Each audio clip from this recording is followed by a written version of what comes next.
வணக்கம். இன்றைய அரசியல் ஆடுகளம் நமக்கு சொல்லும் செய்திகள் என்ன? ஒரு அலசல் இப்போது பார்க்கலாம். முதல் செய்தி, இன்றைக்கி ஓணம் பண்டிகை. ஓணம்ங்கிறது எல்லாருக்கும் தெரியும், கேரளத்து பண்டிகை. தமிழ்நாட்டில் கேரளாக்காரவங்க நிறையா இருக்காங்க. அதனால் தமிழ்நாட்டில் ஓணத்துக்கு லீவே விட்டுட்டாங்க. இன்றைக்கி என்ன இது விசேஷம்னு கேட்டிங்கன்னா, ஸ்டாலின் வாழ்த்து, ஓணம் வாழ்த்து சொல்லியிருக்காரு. கேரள மக்கள் மேலே அவங்களுக்கு ரொம்ப அக்கறை. இவங்க அப்பா எம்ஜிஆர் ஆட்சிக்கு வர்றதுக்கு முன்னாடி கேரளாக்காரன்னாரு, மலையாளி கொலையாளின்னாரு இவங்க அப்பா. அதுக்கப்புறம் எம்ஜிஆர் பயந்துட்டார், இது என்னடா இது புது கதையை கிளப்புறாங்க, மலையாளிங்கிறாங்க நம்மளை அப்படின்னோடனே குழந்தைவேல்னு ஒரு மந்திரி இருந்தார். அவங்கெல்லாம் சேர்ந்து இவர் தமிழரே இல்லை, இவர் ஆந்திராக்காரன்னு இவர் ஆந்திராக்கார் அப்படிங்கிறதுக்கு உரிய ஆதாரங்களெல்லாம் நிறையா போட்டு உடைச்சாங்க. அப்படி ஒரு பெரிய பிரச்சனை 77களில் உண்டாச்சு. அப்படி மலையாளிகளை வெறுத்த கட்சி இவங்க, மலையாளிகளை வெறுத்த குடும்பம் இவங்க. இன்றைக்கி ஓணம் வாழ்த்துக்கள் சொல்கிறார். ஓணம் வாழ்த்துக்கள் சொல்லட்டும். அதே சமயத்தில் தீபாவளிக்கு வாழ்த்து சொல்ல மாட்டாங்க. ஏன் சொல்ல மாட்டாங்கன்னா, தீபாவளி நராசுரனை கொன்ன நாளாம்.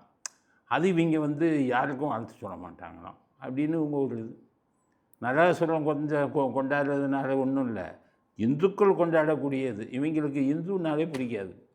ஏன்னா கருணாநிதி உயிரோடு இருக்கும்போது இந்து என்றால் திருடன்னார். அதனால் இந்துக்கள் கொண்டாடுவதால் அதுக்கு அது பண்ணுறதில்லை. இப்போ முதலமைச்சராக வந்ததுக்கப்புறம் எல்லாருக்கும் பொதுவாக நடக்கணும் ஒரு முதலமைச்சர். இவங்க அப்போவும் இந்த தீபாவளி வாழ்த்துக்கள் சொல்லவே இல்லை. முதல்ல விஜய் அந்த மாதிரி தீபாவளி இந்த கூட்டத்தை பின்பற்றி சொன்னார். அதுக்கப்புறம் நாங்கள் எங்களை போன்றவர்கள் எதிர்ப்பெல்லாம் தெரிவித்தோம். அதுக்கப்புறம் சொன்னார் என்னன்னு தெரியல, இனிமேல் சொல்லுவாருன்னு நினைக்கிறேன். அதனால் அதை ஏழுக்கு மாறாக பேசுவதில் இவங்க ரொம்ப கெட்டிக்காரங்க. அதனால் தீபாவளி சொல்ல மாட்டேன்ட்டாங்க. அதுக்கப்புறம் தீபாவளியை விட்டு விடுங்க, தமிழ் புத்தாண்டு தமிழர்கள் உலகம் முழுவதும் இருக்கும் தமிழர்கள் கொண்டாடுறதுனால ஏப்ரல் 14 அதை ஏட்டிக்கு பூட்டியாக அது தமிழ் புத்தாண்டு 1ஆம் தேதி தை மாதம்ட்டாங்க. என்னையா அப்படி தை மாதங்கிறீங்க? ஏப்ரல் 14 நம்ம முனிவர்கள் சித்தர்கள் இவங்கெல்லாம் ஓலைச்சுவடிகளில் எழுதிட்டு போயிருக்காங்கய்யா. அவங்க பெரிய தவம் இருந்து சக்தியை வாங்கி அதில் சொன்னது. ஏன்னா நான் தான் அறிவாளி, அது தை மாதம்தான், பெரிய பெரிய தமிழ் அறிஞர்கள்லாம் சொல்லிட்டாங்கன்ட்டான். எவனும் கேட்கல. வாழ்த்தை தை மாதம் பாருங்கள், ஏப்ரல் 14 வாழ்த்தை சொல்ல மாட்டாங்க. கேட்டால் அன்றைக்கி புத்தாண்டே இல்லைம்மா, தமிழ் புத்தாண்டே நம்மளாக கொண்டாடிக்கிற வேண்டியது. அதுக்கு தான் நான் பல தடவை சொன்னேன், நல்லவன் வாழ்த்து சொல்லணும்ப்பா, அயோக்கிய பசங்களும் நாட்டை கொண்டு வச்சவனு வாழ்த்து சொல்ல என்ன அப்படின்னு. அது தை மாதம் தமிழ் புத்தாண்டுன்னு ஆரம்பித்தாங்க. கொஞ்ச நாள் ஆரம்பித்த உடனே அதுக்கப்புறம் இந்த சன் டிவிலையும் இந்த கருணாநிதி டிவிலையும் இது போட்டாங்க. தை மாதம் 1ஆம் தேதி தமிழ் புத்தாண்டு. அவங்க மட்டும் போட்டுக்குவாங்க. ஊர் பூரா உலகம் பூரா தமிழர்கள் ஏப்ரல் 14 கொண்டாடுறாங்க. இவங்க நான் இல்லைப்பான்னு தை மாதம் 2 டிவியை வச்சுக்கிட்டு கொண்டாடிக்கிட்டு இருந்தாங்க. அப்படி தலைகீழ மாற்றுவான் சரித்திரத்தையே. அவர் பாவம், இவர் வைகாசி மாதம் பிறந்தார் விசாக நட்சத்திரத்தில் திருவள்ளுவர். அவர் மாட்டுப்பொங்கல் இன்றைக்கி தான் பிறந்தாருன்னு சொல்லி கறி சாப்பிட்ற இன்றைக்கி திருவள்ளுவர் நாள்னு வச்சாங்க. கருணாநிதி ஆட்சிக்கு முதலமைச்சரான உடனே ஜீவோ போட்டார். கேட்டால் அவங்க சொன்னாங்க, தமிழ் அறிஞர்கள் சொன்னாங்க, அப்படி இப்படின்னுட்டு இப்போ கிடந்து அது ஒன்று இதாச்சு. ஆக ஏழுக்கு மாறாக சொல்லுவாங்க. இன்றைக்கி வாழ்த்து சொல்கிறாங்க, இன்றைக்கி திட்டினாங்க, அன்றைக்கி திட்டிட்டு இன்றைக்கி அதே மக்களுக்கு வாழ்த்து சொல்கிறாங்க. அதனால் உங்கள் திராவிடத்தை வாழ்த்து எதுக்குமே தேவையில்லையா அப்படின்னு நான் சொல்கிறேன். நீ எல்லாம் தீபாவளி வாழ்த்துன்னு சொல்ல வேணாம், தமிழ் புத்தாண்டு வாழ்த்துன்னு சொல்ல வேணாம். நல்ல வேலை ஜெயலலிதா வரலன்னு வச்சுக்கோங்க, தமிழ் புத்தாண்டே மாற்றிருப்பாங்க இவங்க. மோசமான கூட்டம். இந்த கூட்டம் வாழ்த்து சொல்லுதுன்னா கேரள மக்களுக்கு சொல்கிறேன், இதில் இந்த வாழ்த்தை ஏற்றுக்கொள்ளாதீர்கள். ஒரு காலத்தில் உங்களை திட்டின நாவு தான் இது. உங்களை கொலையாளின்னு சொன்னாங்க ஒரு காலத்தில். அதனால் ஓணம் பண்டிகை என்று மலையாள பெருமக்களுக்கெல்லாம் ஓணம் வாழ்த்துக்கள். ஸ்டாலின் வாழ்த்துக்களை மட்டும் ஏற்றுக்கொள்ளாதீர்கள். அது உண்மையான ஆழமான மனதிலிருந்து வந்த வாழ்த்து கிடையாது அப்படிங்கிறத முதல் கட்ட கருத்தாக பதிவு செய்ய விரும்புகிறோம். அடுத்தது இந்த பரந்தூரில் இப்போ ஒரு பரளியை கிளப்பி விடுறாங்க எல்லாம். பரந்தூரை ஏன் கேன்சல் பண்ணோம்னா விமான நிலையத்தை, அதை சுற்றி திமுககாரங்க நிறையா நிலம் வாங்கி போட்டுருக்காங்க. திமுக இங்கே தான் நிலம் வாங்கி போட்டானா? அவங்க எங்கெங்கே பஸ் ஸ்டாண்ட் வருதுன்னா ஸ்டாலின் வந்து உதயநிதி இது சபரீசன்ட்டு சொல்லிடுவார். உடனே ஜி ஸ்கொயர்லேருந்து போயிடுவான். அது புதிய தலைமைச் செயலகம் அங்கேருந்து வருதும்பாங்க. G ஸ்கொயர்லேருந்து land வாங்கிடுவான். அது தமிழ்நாடு பூரா நடந்துக்கிட்டு இருந்தது தானே. பரந்தூரில் வந்ததுலாம் கிடையாது. ஏன்னா பரந்தூர் உங்களுக்கு உண்மையை சொல்கிறேன், எல்லாருக்கும் புரிஞ்சுங்க. பரந்தூர் புதிய விமான நிலையம், 2வது விமான நிலையம் தமிழ்நாட்டுக்கு வேண்டும்னு 1998 ஆரம்பிச்சிட்டாங்க. அப்போ பரந்தூர் வரல. அப்போ ஸ்ரீபெரும்புதூர் தான் வைக்கணும் அப்படின்னு சொல்லி 98 இதுக்கான இது நடந்தது. அதுக்கப்புறம் பார்த்தீங்கன்னா 2007 இவங்க ஆட்சியில் பார்த்தாங்க, அங்கே லேண்டை கைப்பற்ற முடியலை, கையகப்படுத்த முடியலை. இங்கெல்லாம் லேண்டை எடுக்க முடியலைப்பா, ரொம்ப சிக்கலாக இருக்குது, கொஞ்சம் தூரமாக போவோம் அப்படின்னு சொல்லி தான் அதுக்கப்புறம் பரந்தூருக்கு போயிடுச்சு. 2018 அது இதாகி 2022 ஸ்டாலின் வரும்போது ஆட்சி வரும்போது பரந்தூரை வந்து தேர்ந்தெடுக்கலாம்னு பண்ணாங்க. இதில் லேண்ட் வாங்கி போட்டான்ல, ஒரு சில பேர் போட்டுருக்கலாம். ஏன் இப்போ அடுத்த ஏர்போர்ட்டு நீங்கள் வருதுன்னு சொன்னீங்கன்னா அங்கேயும் போய் ஊழலில் சம்பாதிச்ச பணத்தை போட தான் செய்வான். அதனால் பரந்தூர் வந்து இப்போ அறிவிப்பு விட்டுருக்காங்க சட்டசபையில், நாங்கள் வேறு திட்டத்துக்கு உபயோகிப்போம், நிலத்தை திருப்பி கொடுக்க மாட்டோம்னாங்க அப்படின்ட்டாங்க. வேறு திட்டம் என்ன திட்டம்னு தெரியலை. அது ஒரு நடுநிலைத்தன்மையாக சொல்லும்போது இதில் பல பிரச்சனைகள் இருக்குது. திமுக லேண்ட் வாங்கி போட்டாங்கிறது மட்டும் பிரச்சனை இல்லை. 2035க்குள்ளே தமிழ்நாட்டுக்கு ஒரு 2வது ஏர்போர்ட்டு வேண்டும். வேணான்ட்டிங்கன்னா அடுத்த ஏர்போர்ட்டாச்சும் சீக்கிரம் ரெடி பண்ணுங்கள். இதில் வந்து ஒன்று நாங்கள் இது பண்ணி, ஏன்னா 50% லேண்டுக்கு மேலே கையகப்படுத்திட்டாங்க. படுத்தி அதில் நஷ்டஈடெல்லாம் கொடுத்துட்டாங்க. அப்போ கொடுத்துட்டா அப்போ அந்த நிலத்தை அவன்கிட்ட திருப்பி கொடுக்க முடியாது, அவனும் பணத்தை திருப்பி கொடுக்க முடியாது. அரசாங்க பணம், ஏர்போர்ட் அத்தாரிட்டி, சென்ட்ரல் கவர்மெண்ட் அவங்க பணம் எல்லாம் கலந்துருக்கு. பெரிய பெரிய இதெல்லாம் போட்டாங்க. ஏற்கனவே சொன்னபடி மாற்று திட்டமாச்சும் யூஸ் பண்ணுங்கள். ஆனால் 2வது ஒரு ஏர்போர்ட்டுக்கு இப்போவே இடத்தை தயார் பண்ணுங்கள். நம்ம பாலிட்டிக்ஸ் வந்து வெறும் ஜனரஞ்சக பாலிசாக மட்டும் இருக்கக்கூடாது. நாட்டு முன்னேற்றத்துக்கான அடிப்படை விஷயங்களை பற்றி கொஞ்சம் யோசிக்கணும். அதனால் 2வது ஏர்போர்ட்டை வந்து யோசிங்க. மீனம்பாக்கம் விமான நிலையத்தை விரிவாக்கம் பண்ணுங்கள். அதே சமயத்தில் 2வது இதையும் சொல்லுங்கள். நீங்கள் அங்கே சொன்னீங்கன்னா அங்கேயும் போயிட்டு லேண்ட் வாங்கி தான் போடுவாங்க. ஜிஸ்கானில் லேண்ட் வாங்கி போடுவான். அந்த பெரிய பெரிய ஊழல் பெருச்சாளிகள் பூரா இங்கே வாங்கித்தான் போடுவான். அவனுக்கு தடுக்க முடியாது. அதனால் அவனை மனசில் வச்சுக்கிட்டு முடிவை எடுக்காதீர்கள். நாட்டின் முன்னேற்றத்தை வைத்து எந்த முடிவையும் எடுங்கள் அப்படிங்கிறது தான் நமது அடுத்த கட்ட கருத்து. கேரளா அப்படிங்கிறது இப்போ பேரை மாற்றிவிட்டாங்க. இதே வேலை ஒவ்வொருத்தனுக்கும். முன்னாடி பாம்பேன்னு இருந்தது, அதை வந்து மும்பைன்னு மாற்றினாங்க. முன்னாடி கல்கத்தான்னு இருந்தது, அதை வந்து கொல்கத்தான்னு மாற்றினாங்க. அதுக்கு முன்னாடி மெட்ராஸ் அப்படின்னு இருந்தது. இன்னும் ஹைகோர்ட்டெல்லாம் மெட்ராஸ் ஹைகோர்ட்டு தான் இருக்குது. அதை கூட ஒரு ஆள் சொல்கிறாரு, இதில் ஒரு கட்சிக்காரர் சொல்கிறாரு, அதையும் மாற்றினுவியா பேருங்கிறாரு. இவங்க தமிழ்நாடுன்னு மாற்றிட்டாங்க. அதுக்கப்புறம் ஆந்திரா இருந்தது, ஆந்திரா மட்டும் மாற்றலை, தெலுங்கு நாடுன்னு அதை மாற்றலை. ஆனால் தெலுங்கானான்னு ஒரு பிரித்து அதை பண்ணிட்டு போயிட்டாங்க. இப்போ என்னென்னு கேட்டிங்கன்னா கேரளா அப்படிங்கிறத இனி கேரளம் அப்படின்னு மாற்றணுன்ட்டாங்க. யார் அந்த சட்டசபையிலே தீர்மானம் போட்டு அனுப்பிட்டாங்க. நாட்டு மக்கள் பிரச்சனை எவ்வளவோ இருக்குது கேரளாவில். கேரளாவில் உற்பத்தி ரொம்ப கம்மி. அதை பற்றியெல்லாம் அவங்க கவலைப்படலை. பேரை பற்றி கவலைப்பட்டு கேரளாவை கேரளம் மாற்றுவோம். இவங்க என்னென்னா கேரளம். நம்ம தமிழ்நாடை ஒரு தடவை ஆர்.என். ரவி தெரியாமல் கவர்னராக இருந்தார்ல, தமிழகம் அப்படின்னு போட்டார். உதிக்கிறான் திமுககாரன். அது எப்படி இந்த ஆர்.என். ரவி தமிழகம்னு சொல்லலாம்? தமிழகம்னு சொன்னால் அதில் என்ன இருக்குது? தமிழ்நாடுன்னு சொல்லணுங்கிறான். தமிழகமே சொல்லக்கூடாது. அப்போ தமிழக முதலமைச்சர்னு சொல்கிறாங்களா? அது தப்புங்கிறான். தமிழகம்னு சொல்லக்கூடாது, தமிழ்நாடுன்னு சொல்லணும். ஏன்னா தமிழ்நாடுன்னு தான் நாங்கள் பேர் மாற்றணும் அப்படிங்கிறான். சரி, அது மாதிரி கேரளாவை கேரளம் அப்படின்னு இது பண்ணி ஆரம்பிச்சிருக்காங்க அப்படின்னா அது அவர்களுடைய இஷ்டம். ஆனால் பேர் மட்டும் மாற்றும் போது ஒன்று சொல்லிடுறேன், ஒன்று நல்லது நடக்கும், இல்லைன்னா கெட்டது நடக்கும். எப்போவுமே இப்போ நேம் இப்போ அதை வந்து எண் கணிதப்படியெல்லாம் போடுவாங்க. சில பேர் எத்தனையோ பேர் பேரையே மாற்றிக்குவாங்க. இப்போ ரஜினிகாந்த் பேர் வந்து கெய்க்வாட்டு. ஆனால் ரஜினிகாந்த்னு மாற்றணுன்னா அவர் பெரிய ஆளானார். ஸோ ஒருத்தருக்கு பேர் மாற்றத்துக்கு அப்புறம் மிகப்பெரியது நடக்கும். அது நாடுகளுக்கும் அதுதான், மாநிலங்களுக்கும் அதுதான். சில பேர் பேரில் வந்து ஸ்பெல்லிங்கே மாற்றுவாங்க, 2 ஏ போடுவாங்க. அது மாதிரி பேர் இல்லாமல் இது பண்ணுவாங்க. இவங்கெல்லாம் எண் கணிதமெல்லாம் பார்த்து தான் வச்சுருப்பாங்கன்னு நினைக்கிறேன். கேரளம் அப்படிங்கிறது தான் அந்தமாதிரி கூப்பிடணும்.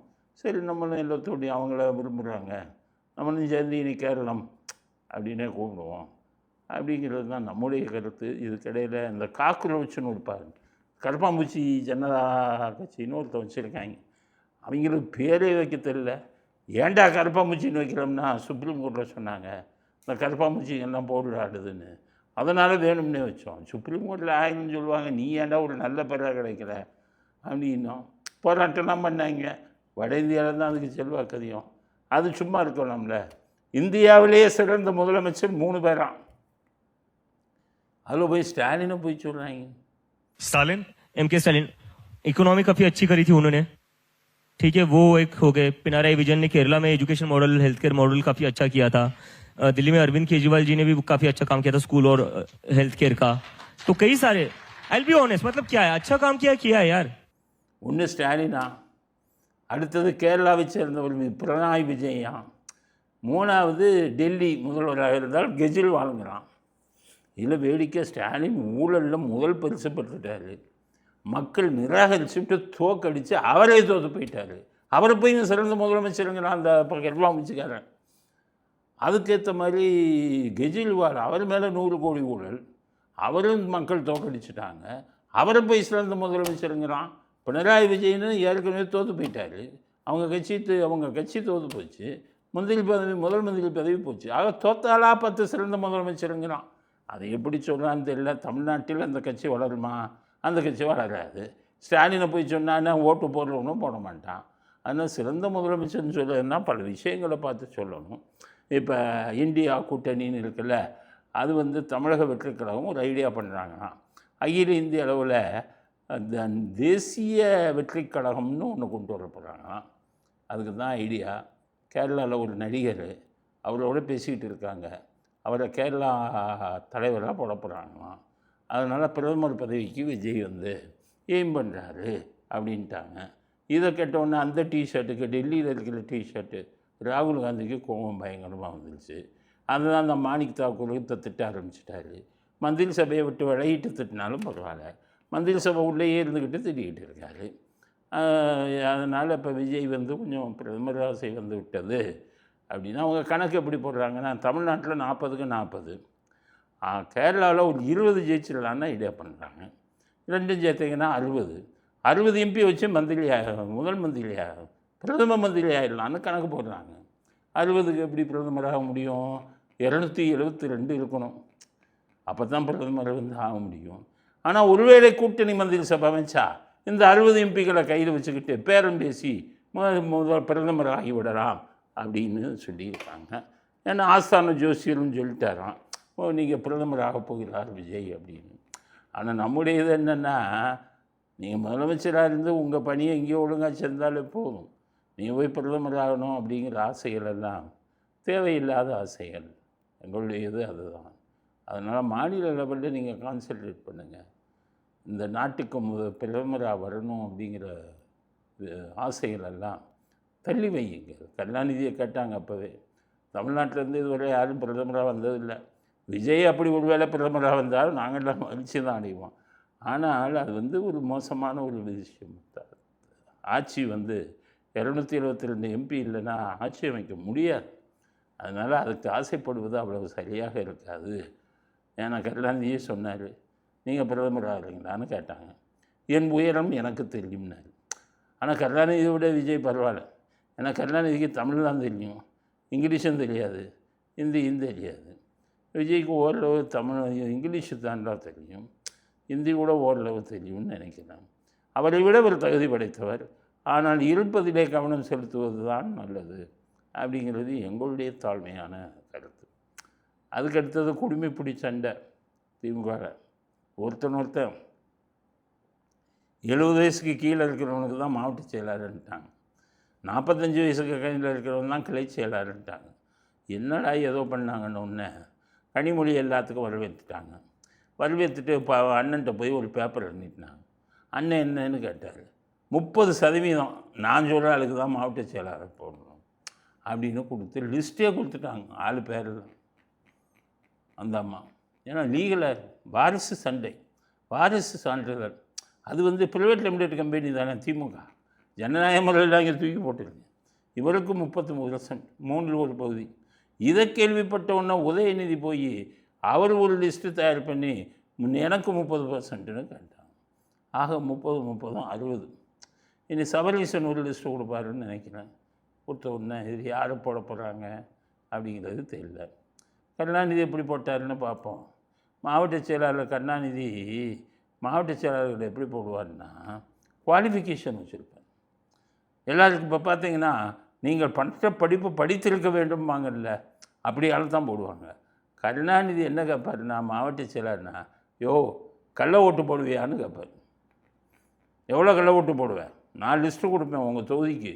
அது பூரா செத்தவன் வீடு மாறினவன் லிஸ்ட்டு இருக்குது. அந்த சாரில் கொடுத்தாங்கல்ல அந்த மாதிரி. அது பூரா கள்ள ஓட்டு போட்டுடணும். உன்கிட்ட திறமை இருக்கான்னு கேட்பார். ஆக கள்ள ஓட்டு போட திறமை இருக்கிறவனா பார்த்து ஃபஸ்ட்டு குவாலிஃபிகேஷன். அது செகண்ட் குவாலிஃபிகேஷன் பணம் பூரா நீ தான் செலவு பண்ணணும். மாவட்டத்துக்கு மாவட்டத்தில் எத்தனை எம்எல்ஏ, 4 எம்எல்ஏ, 5 எம்எல்ஏ நீ தான் செலவு பண்ணணும் அப்படிம்பாரு. அப்போ மாவட்ட செயலாளர் கம்மி, பணம் நிறையா வச்சுருக்கேன்.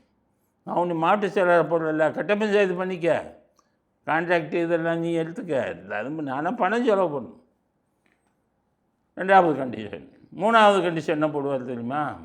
நான் உங்கள் மாவட்டத்துக்கு வந்தேன்னு வச்சுக்க, எனக்கு கை தட்டுறதுக்கு நீ ஆள் அனுப்பணும், விசில் அடிக்கணும், வெடி போடணும், கலைஞர் வாழ்க கலைஞர் வாழ்கன்னு கோஷம் போடணும். இதெல்லாம் நீ அரேஞ்ச் பண்ணணும். நான் எங்கே உன் மாவட்டத்துக்கு வந்தேன், இதை நீ செய்யலைன்னா நீ காலி அப்படிம்பார். ஸோ மாவட்ட செயலாளர் ஆகிறதுனா இந்த மாதிரி தகுதிகள் கைதட்டணும், இது பண்ணணும். இதெல்லாம் இருந்தால் தான் கருணாநிதி ஆக முடியும். ஒருவேளை கருணாநிதியே கைது பண்ணிடுறாங்கன்னு வைங்க, இல்லை ஸ்டாலினை கைது பண்ணிடுறாங்கன்னு வைங்க, தீ குளிக்கணும், பஸ்ஸெல்லாம் அடித்து தீ வச்சு கொளுத்தணும், மிகப்பெரிய போராட்டமெல்லாம் நடத்தணும். அப்படி நடத்தினா தான் உனக்கு மாவட்ட செயலாளர் அப்படின்னு அவர் கொடுத்தார். அடுத்து எம்ஜிஆர் வரும்போது மாவட்ட செயலாளர் கதை சாதாரண ஆளுங்களே போட்டார். அவருக்கு செல்வாக்கு அதிகம், அவன் ஓட்டு போட்டுடுவான்ப்பா, நீ யார் வேணாலும் இது. ஜெயலலிதாவும் அப்படி தான், நீ யார் வேணாலும் இது. அந்த சசிகலா இடையில் வந்துட்டு 30 லட்சம் கொடுத்தவங்களுக்கு மாவட்ட செயலாளர் வாங்கிட்டு இருந்தாங்க. 2009 நான் உள்ளே இருக்கும்போது அங்கே போலீஸ் கார்டன் இருக்கும்போது 30 லட்சம். அப்போ ஒரு டாக்டர் அவர் சொந்தக்காரர் இருந்தார் சசிகலாவுக்கு, அவர்கிட்ட போய் 30 லட்சம் கொடுத்தா மாவட்ட செயலாளர். ஆக இப்போ என்ன வந்துருச்சு, ஸ்டாலினுக்கு செல்வாக்கு எதுவும் இல்லை. அப்போ கருணாநிதி போட்ட மாதிரி கருணாநிதிக்கு செல்வாக்கு இல்லை. அப்போ கருணாநிதி போட்ட மாதிரி கடை ஓட்டு போட்ட தெரிஞ்சவன் கைது பண்ணா குத்து தீ குளிக்கணும், பஸ்ஸை குளுத்தணும் அப்படி இருக்கிறவன் அப்படின்னு கொடுத்ததை மாற்றி இப்போ கனிமொழி ரெக்கமெண்டேஷன் 30%னா அவன் இதெல்லாம் செய்வானா? செய்ய தெரியாது, செய்ய முடியாது. அப்படி தானே கட்சி நடத்துனாங்க. உதயநிதி கொடுக்குற லிஸ்ட்டில் வரவன் இப்படி செய்வானா? செய்ய முடியாது. ஏன்னா உதயநிதி எல்லாம் அன்றைக்கி என்ன பண்ணார், சேகர்பாபு உள்ள வீட்டுக்குள்ளே வராதேன்னார். ஸ்டாலின் அடித்து வரட்டினாங்க. ஆனால் பாத்ரூமில் போய் அன்றைக்கி கைது பண்ணுறோன்னு சேகர்பாபுக்கு தான் முதல் பண்ணேன். அதனால் அப்படி தான் மாவட்ட செயல்பாபு மாநில ஆளுகளை தான் போடுவாங்க, அவங்க தான் கூட்டம் சேர்ப்பாங்க. அதனால் இவங்க எல்லாம் போட்டால் கட்சி என்ன உருப்படுமா? கழுத தெரிஞ்ச கட்டல் மாடு மாதிரி இனிமேல் திமுக வந்து அழிவு பாதை போய் நோக்கி போயிட்டு இருக்கு. மாவட்ட செயலாளர் கோட்டாவாக பிரிச்சுட்டாங்க, அதுவும் வந்து வாரிசுகளே பிரிச்சுக்கிட்டான். இனி 3 பேரும் பிரித்து இருந்தால் திமுக என்ன ஆகும்? எல்லா பேரும் திமுக விட்டு வெளியில் வாங்கப்பா. அதுக்கு எங்கேயாச்சும் ஏதோ தகுதியின் அடிப்படையில் கிடைக்கும். மற்ற கட்சிகளில் தாவைக்காலெலாம் தகுதியின் அடிப்படையில் கொடுக்குறாங்க. அவங்க குடும்பத்திலேருந்து யாருமே ரெக்கமெண்டேஷன் இல்லையே. இப்போ விஜய் எஸ்சி சந்திரசேகர் இருக்கார். சந்திரசேகர் சொன்னால் எதுவும் நடக்காத? அப்போ விஜய் அப்படி வச்சுருக்காரு. குடும்பமே அதில் எதுவும் தலையிடுறது இல்லையே. பையன் பொண்ணு யாருமே கிட்டக்க வர்றது இல்லையே. அதனால் தகுதியின் அடிப்படையில் மாவட்ட செயலாளர்களை தேர்ந்தெடுக்கும் ஒரு நல்ல கட்சியிலே போய் சேருங்க. ஏடிஎம்கேலாம் அப்படி தான் இருந்தது. எம்ஜிஆர் ஜெயலலிதா எடப்பாடி வந்ததோடு அதுவும் போச்சு, அதுவும் கலந்து இருந்துச்சு, திரும்ப போச்சு. அதனால் திமுகவின் அழிவு காலம் ஆரம்பித்து விட்டது, கோட்டா சிஸ்டத்தில் மாவட்ட செயலாளர் ஒருப்பட்ட மாதிரி தான் அப்படிங்கிறது அடுத்த கட்ட கருத்து. இப்போ இது இப்படி இருக்குன்னா தேமுதிக, அதில் சதீஷ்னு அவங்க தம்பி இருக்கார், பிரேமலதா விஜயகாந்த் தம்பி, நமக்கெல்லாம் ஏஏ தெரியாதுன்ட்டு அப்படி ஒரு ஃபோனை காமிக்கிறது. இந்த பார், இதில் ChatGPT ஏஐயில் ChatGPT பார், அதில் சிறந்த எம்எல்ஏ பெண் எம்எல்ஏ ஆடுன்னு போட்டால் எங்கள் அக்கா பேர் வருதுங்கிறது.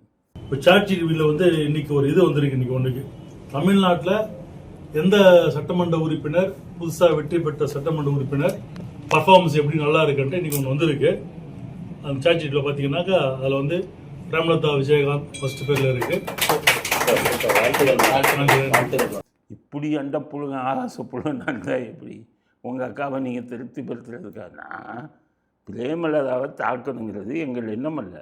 நாங்கள் உண்மையை சொல்லுவோம்யா, எனக்கு ஏஐ தெரியும், எனக்கு ChatGPT தெரியும், நீங்கள் சொன்ன மறு நிமிஷமே போட்டு பார்த்துட்டேன். சிறந்த எம்எல்ஏ யாருன்னு போட்டால் இது லீமா ரோஸுங்கிறாங்க. ஆனால் லீமா ரோஸு சிறந்த எம்எல்ஏங்கிறது வேறு விஷயம். அது ChatGPT அப்படி வருது, லீமா ரோஸு விஜயலட்சுமின்னு வருது. தேடி தேடி பார்த்தேன் பிரேமலதா வருதான்னு. இன்றைக்கி நிலவரம் நான் சொல்கிறது, ChatGPTயில் 4 நாளுக்கு நிலவரம் மாறும். ஒரு நாள் நல்லா பேசுனா இன்றைக்கி சிறந்த எம்எல்ஏம்மா, மறு நாள் வேறு ஆள் பேசுனா அவங்களும் சிறந்த எம்எல்ஏம்மா. இப்படி ஊரை ஏமாத்தலாமாப்பா? உங்களுக்கு இதுன்னா வேறு ஒருவர் இதை பாருங்கள், இல்லாதையும் பொல்லாதையும் பொய்யை சொல்லி யாரை ஏமாத்துறீங்க?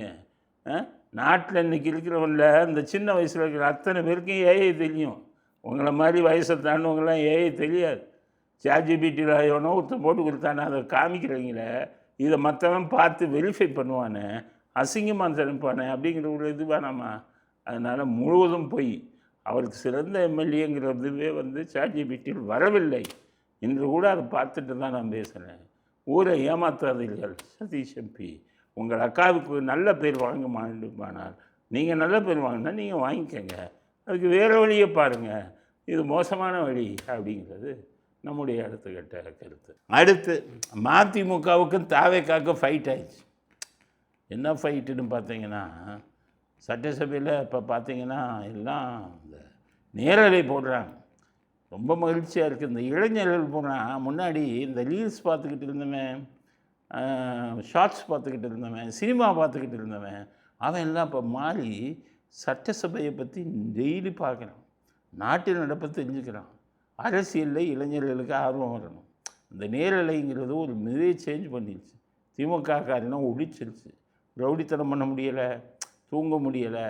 அதனால் ஏன்டா இங்கே கொண்டு வந்தாங்கன்னு இந்த நேரலை எப்படியாச்சும் நிறுத்தணும்னு சபாநாயகரை போய் ஐஸ் வச்சான். நிறுத்துங்க, நேரலையாக போடக்கூடாது, அப்பப்போ போடலாம். நீங்கள் கேப் கிடைக்கும் போது நீங்கள் நேரலை போடாத போது நாங்கள் ரவுடித்தனத்தை காமிச்சிக்கிறோம், நாங்கள் தூங்கிக்கிறோம், மொபைலை பார்த்துக்குவோம். நேரலையில் போடுறதுனால அப்படியே உட்காந்துக்கிட்டே பயந்துக்கிட்டு இருக்க வேண்டிய இருக்குன்னு 2-3 எம்எல்ஏ குதிச்சான். அப்புறம் குதிச்சுட்டு போயிட்டாங்க. சபாநாயகரெலாம் முடியாது பண்ணிட்டார், அதோடு போயிட்டாங்க. இந்த செங்கோட்டையன் இருக்கார், மந்திரி, அதிமுகவில் இருந்தவர், இப்போ இங்கே போயிட்டார் தாவைக்காங்க.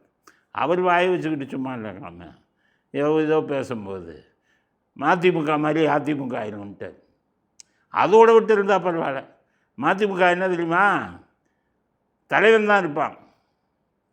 அதுவும் நல்ல வேலை வைகோவும் துணை வைகோவும் தான் இருப்பாங்கன்னு சொல்லாமல் விட்டார். சொல்லியிருந்தால் இன்னும் உதச்சிருப்பாங்க.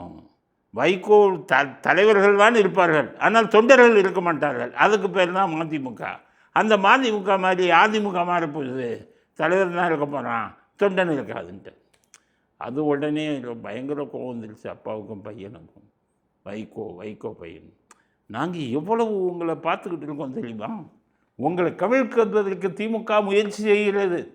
அவர் ஒன்றும் கவுக்கிறதுக்கு முயற்சி செய்யலை. ஒரு தடவை கவுக்கிறதுக்கு முயற்சி செஞ்சுட்டு சம்மந்தப்பட்டவரெலாம் கைது பண்ணோன்னே இது எதுக்குடா வம்பு. 50 கோடிக்கு பேரம் பேசுனாங்க, 40-50 எம்எல்ஏக்கு பணம் பேசுகிறாங்க. ஏன்னா குமிச்சு வச்சுருக்காங்க. இல்லை 2500 கோடி, 4000 கோடி, 5000 கோடி, 10,000 கோடி எல்லாம் அவங்க சும்மா அப்படி பாக்கெட் மணி மாதிரி. அதனால் 50 கோடின்ட்டாங்க. தாவைக்கு எம்எல்ஏக்களும் பேரம் பேசணுன்னா அமைதியாக இருந்திருக்காங்க. ஒரு சில பேருக்கு நப்பாசை. இது விஜய்க்கு தெரியும். அதனால தான் அதிமுக இருந்த எம்எல்ஏக்களுக்கு பாடினாங்க. ஏன்னா எந்த நேரத்திலும் கவுத்திடுவாங்க 50 கோடி கொடுத்தா. அதனால் என்ன செட்டில் ஆகிடலாமே, அதனால் இவங்க அதே பண்ணாங்க. பத்திரிக்கையாளர் வச்சு பண்ணாங்க. உளவுத்துறை இது பண்ண அவங்கள புறம் பிடிச்சி உள்ளே போட்டாங்க. இப்போ இந்த பேரம் பண்ணுறவன்னா பேசுகிறவன்னா வாயை திறக்க மாட்டேங்கிறான். அவர் ஸ்டாண்ட் அதனால வாக்கிங் போயிட்டு அவர் இப்போ முன்னாடி ஸ்டிக்கை வச்சு போவார். இப்போ ஸ்டிக் எல்லாம் அந்த கலகலப்பு இல்லை, யாரும் சீந்துறதில்லை, சுற்றி ஆள் வர்றதில்லை. சரி, சம்பாதிச்சு வச்ச ஊழல் பண்ணி சம்பாதிச்சு வச்ச பணத்தில் இவராக ஒரு 10 அடியாளுகளை பவுன்சருங்களை வச்சுக்கிட்டு அப்படியே சுற்றி வர்றாரு. அறிவாலயம் போகிறாரு, வீட்டுக்கு போகிறாரு, ஏதாச்சும் கல்யாணத்துக்கு இருந்தால் போகிறாரு. அதனால் பழைய ஸ்டாலினாக இல்லை. அதனால் இவர் போய் ஆட்சியை கவிழ்க்க பேரம் நடக்குதுங்கிறார். வைகோ பழைய கதையை சொல்கிறார். அது மட்டும் இல்லை, டெல்லியிலேயும் டீல் நடக்குதுன்னு பயமுறுத்துறாரு. அதெல்லாம் நான் தான் பார்த்துக்கிட்டு இருக்கேங்கிறார். நீங்கள் என்ன எங்களை போய்கிட்டு இந்த மாதிரி வெறும் தலைவன் தான் இருக்கான், தொண்டன் இல்லைன்னு போய் தாவைக்காவே சொல்லி கூட்டணியை நீங்கள் முறிக்கலாமா, கூட்டணியை முறிப்பதற்கான வேலையை தானே பார்க்குறீங்கன்ட்டான். ரொம்ப கோவம் வந்துச்சு.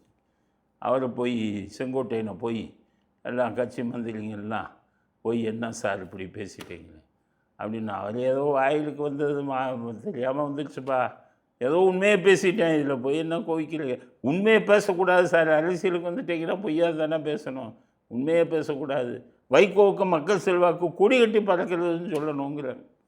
அது எப்படி சொல்கிறது பாருனாரு. சரி, வாய் வச்சுட்டு சும்மா இருங்க, ஒன்றும் இல்லைன்னு ஏன் சொல்கிறீங்க அப்படின்னு சொல்லி எல்லாம் திட்டினோன்னே இப்போ அவர் மன்னிப்பு கேட்டாராம். யாருக்கும் தெரியாமல் வைகோ உங்களுக்கு ஃபோன் பண்ணி மன்னிச்சுக்கோங்க, ஏதோ வாய் தவறி பேசிவிட்டேன் அப்படின்னு சொல்லிட்டாங்க. மதிமுகவுக்கு 2 எம்எல்ஏ இருந்தது, 2 பேரும் அதிமுக பக்கம் திமுக பக்கம் போயிட்டாங்க. அதனால் மதிமுகவுக்கு பயப்பட வேண்டிய அவசியம் விஜய்க்கு இல்லை. வேறு என்ன, மக்கள் செல்வாக்கு ஒன்றும் இல்லை. அதனால் மதிமுகவை பேருக்கு நீங்கள் வச்சுருக்கிறது அர்த்தமும் இல்லை, அதனால் உங்களுக்கு எந்த பயனும் இல்லை, இதை பெரிய பிரச்சனையாக்க வேண்டிய அவசியமும் இல்லை என்பதை விஜய்க்கு கருத்தாக பதிவு செய்கிறோம்.